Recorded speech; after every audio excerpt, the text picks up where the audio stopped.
Hello friends, welcome to Surya's kitchen. இன்றைக்கி இந்த வீடியோவில் சக்கரவள்ளி கிழங்கு வச்சு ஒரு புதுமையான ஸ்வீட் ரெசிபி எப்படி செய்கிறதுன்னு தாங்க பார்க்க போகிறோம்.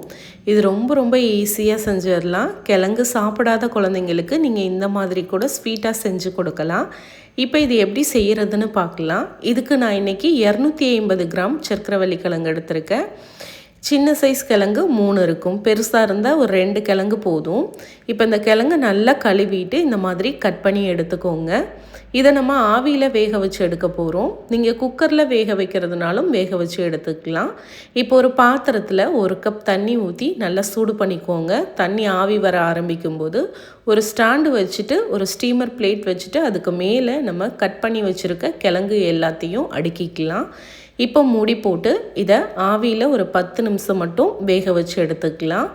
சரியாக 10 நிமிஷத்துக்கு அப்புறமா கிழங்கு நல்லா வெந்து வந்திருக்கும். இந்த மாதிரி ஒரு கத்தியால் குத்தி பாருங்கள், நல்லா சாஃப்டாக இருக்கணும் கிழங்கு. இப்போ இதை வெளியில் எடுத்து வச்சு நல்லா ஆற வச்சுக்கலாம். இப்போ இதை முழுமையாக சூட ஆறட்டும். சூட ஆறுனதுக்கு அப்புறமா இதோட அந்த மேல் தோலை இந்த மாதிரி உரித்து எடுத்துருங்க. இதே மாதிரி எல்லா கிழங்குகளையும் தோல் உரித்து எடுத்துக்கோங்க.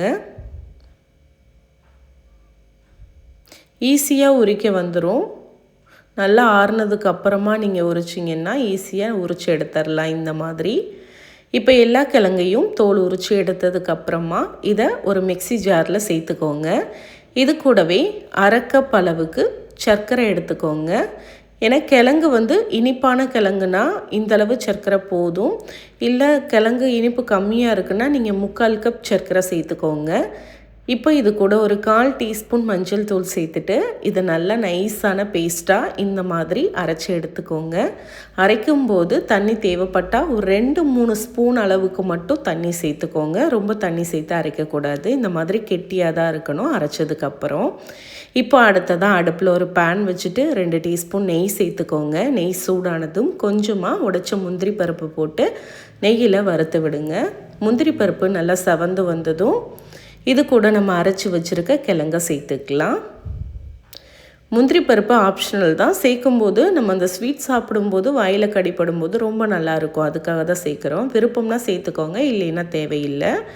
இப்போ இதில் நம்ம கிழங்க சேர்த்துட்டு இதை நல்லா அந்த நெய்யிலேயே ஒரு 2 நிமிஷம் வதக்கி விடணும். அந்த கிழங்குடைய வாசனை அப்போ தான் உங்களுக்கு ஸ்வீட்டில் தெரியாது. இந்த மாதிரி நல்லா வதக்கி விடுங்க. இப்போ நல்லா வதக்கினதுக்கு அப்புறமா இதில் ஒரு 1/2 கப் அளவுக்கு தேங்காய் துருவல் சேர்த்துக்கலாம். நான் டெசிகேட்டட் கோகோனட் சேர்த்துருக்கேன். நீங்கள் ஃப்ரெஷ்ஷான தேங்காய் துருவல் கூட சேர்த்துக்கலாம். இது கூடவே 1/2 கப் அளவுக்கு ரவை சேர்த்துக்கோங்க. ரவை வறுத்தது வறுக்காதது எது வேணாலும் சேர்த்துக்கலாம்.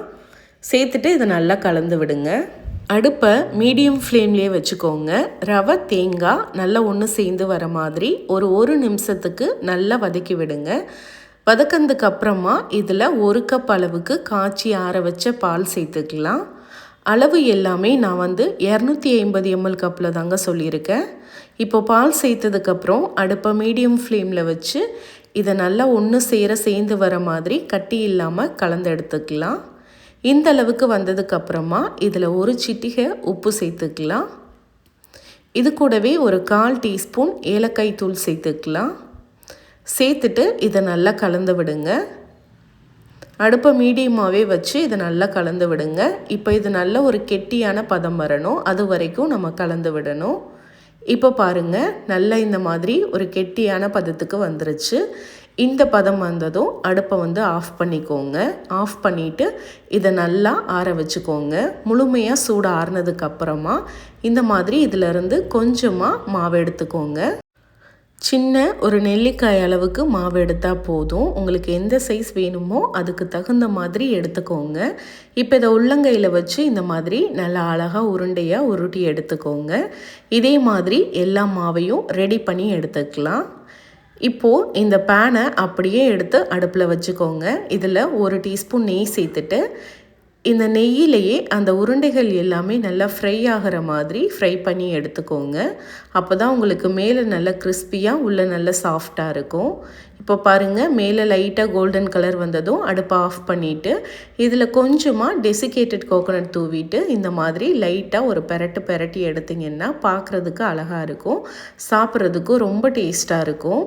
இப்போ அவ்வளோதாங்க, சூப்பராக நல்ல டேஸ்டியான ஒரு சர்க்கரைவள்ளி கிழங்கு ஸ்வீட் வந்து ரெடி ஆயிருச்சு. ரொம்ப டேஸ்ட்டாக இருக்கும். கண்டிப்பாக ட்ரை பண்ணி பாருங்கள், குழந்தைங்களுக்கு ரொம்ப பிடிக்கும். ட்ரை பண்ணிவிட்டு எப்படி வந்ததுன்னு மறக்காமல் கமெண்ட்டில் சொல்லுங்கள். இந்த ஸ்வீட் ரெசிபி உங்களுக்கு பிடிச்சிருந்தா லைக் பண்ணி ஷேர் பண்ணி சப்ஸ்கிரைப் பண்ணிக்கோங்க. தேங்க்யூ ஃபார் வாட்சிங்.